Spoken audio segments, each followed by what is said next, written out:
Kitab Nabi Yoel. Kitab ini merupakan kumpulan singkat dari puisi-puisi nabi yang penuh kuasa namun membingungkan. Kitab Yoel ini unik di antara kitab para nabi karena beberapa alasan. Pertama-tama, tidak ada petunjuk yang jelas kapan kitab ini ditulis.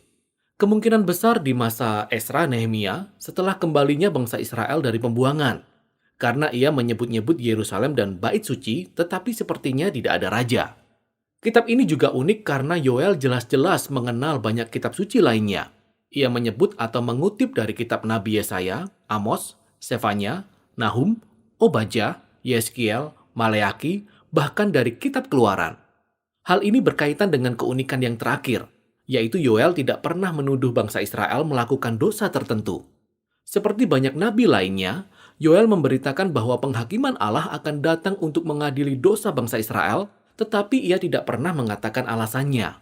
Kemungkinan besar karena Yoel berasumsi bahwa kita, seperti dia sendiri, telah membaca kitab-kitab para nabi sehingga kita sudah tahu semua tentang pemberontakan bangsa Israel.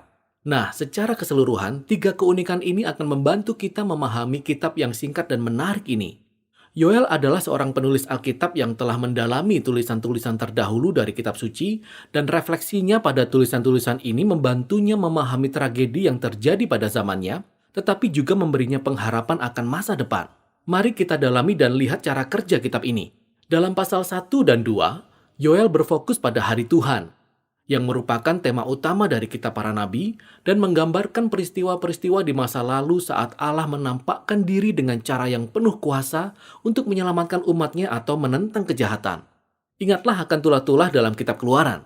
Namun dalam peristiwa masa lalu ini, sang nabi melihat petunjuk ke masa depan saat Allah akan kembali menentang kejahatan di antara umatnya, juga di antara bangsa-bangsa, dan membawa keselamatan ke seluruh dunia.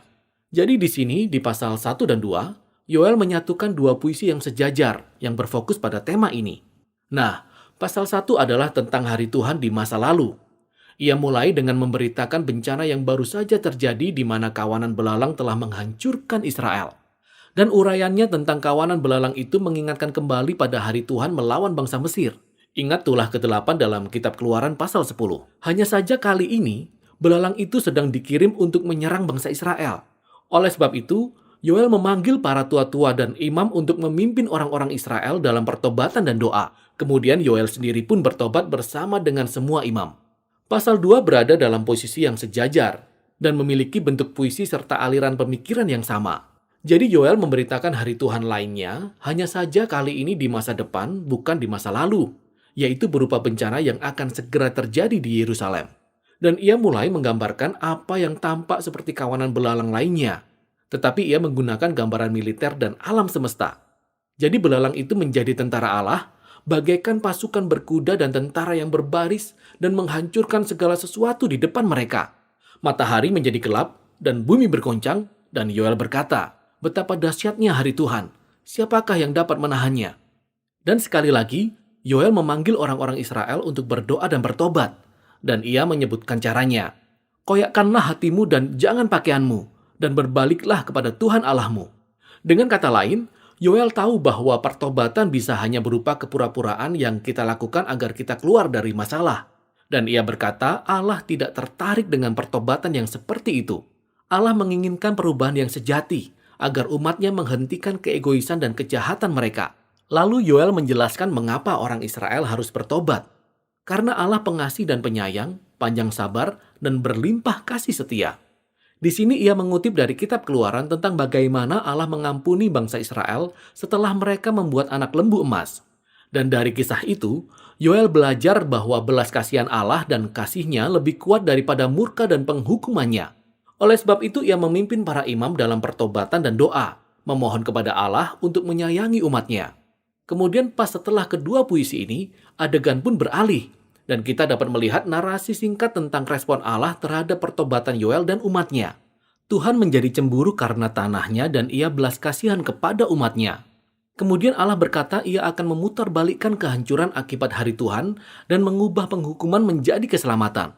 Jadi pertama-tama ia akan mengalahkan para penyerbu yang mengancam, yang tampak seperti kawanan belalang. Dan ia akan mengusir mereka semua menuju kehancuran mereka sendiri. Kemudian ia akan memulihkan tanah yang sudah hancur dan menghidupkannya kembali, serta membuatnya kembali berlimpah. Dan akhirnya Allah berkata ia akan hadir di antara umatnya. Hadirat Allah akan menjadi nyata dan dapat dirasakan oleh semua orang. Nah, sampai di sini, puisi-puisi ini telah menceritakan kisah yang luar biasa tentang Yoel yang menuntun bangsa Israel untuk melihat bagaimana dosa mereka telah membawa mereka kepada bencana dan penghukuman Allah. Tetapi bersama Allah yang penuh belas kasihan, selalu ada pengharapan. Namun dalam semua peristiwa masa lalu ini, Yoel dapat melihat gambaran tentang hari Tuhan di masa depan. Jadi di bagian terakhir dari kitab ini, Yoel menulis 3 puisi lagi yang sebanding dengan 3 bagian dari respon Allah. Ia merangkai gambaran dari kitab-kitab nabi lainnya dan mengembangkannya menjadi sebuah visi akan pengharapan bagi semua ciptaan. Pertama-tama, pengharapan akan hadirat Allah di antara umatnya dikembangkan menjadi sebuah janji bahwa suatu hari nanti di masa yang akan datang, Roh Allah sendiri, hadirat pribadi Allah, akan memenuhi bukan saja bait Allah tetapi juga semua umatnya. Dan di sini Yoel mengacu pada janji-janji dari kitab Yesaya, Yeremia, dan Yehezkiel, di mana Roh Allah akan datang untuk membawa perubahan dan memberi kuasa kepada umatnya, sehingga mereka dapat benar-benar mengasihi dan mengikut Dia. Kemudian Yoel menuliskan janji Allah bahwa ia akan menghadapi para penyerbu yang mengancam. Dan Yoel melihat kesamaan antara belalang perusak ini dengan bangsa yang angkuh dan kejam pada zamannya itu, yang membinasakan dan menindas orang-orang.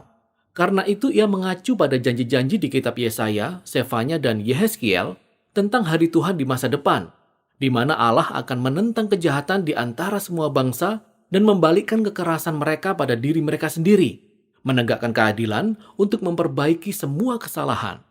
Dan yang terakhir, Yoel menggambarkan tentang pemulihan tanah itu, dan di sini ia melihat sebuah pengharapan bagi pembaharuan semua ciptaan. Ia mengacu pada janji-janji di kitab Yesaya, Yehezkiel, dan Sakaria, di mana hari terakhir keadilan Tuhan akan diikuti dengan pemulihan atas seluruh dunia, Taman Eden yang baru, di mana hadirat Allah di Yerusalem akan mengalir seperti sungai dan membawa pembaharuan pada alam semesta. Jadi puisi Yoel diakhiri dengan pengampunan dan belas kasihan dari Allah yang mengawali suatu ciptaan yang baru. Demikianlah kitab Yoel yang singkat ini menelusuri berbagai pemikiran yang mendalam tentang bagaimana dosa dan kegagalan manusia telah mendatangkan kehancuran yang begitu besar bagi dunia ini. Tentang betapa Allah rindu untuk menunjukkan belas kasihannya kepada mereka yang menyadari dosanya dan mengakuinya di hadapan Allah. Dan tentang bagaimana semua itu menuntun kita pada pengharapan bahwa suatu hari nanti Allah akan mengalahkan kejahatan bukan hanya di dalam dunia ini, tetapi juga di dalam diri kita dan memperlihatkan hadiratnya yang memulihkan untuk membuat segalanya menjadi baru. Dan inilah inti dari kitab Yoel.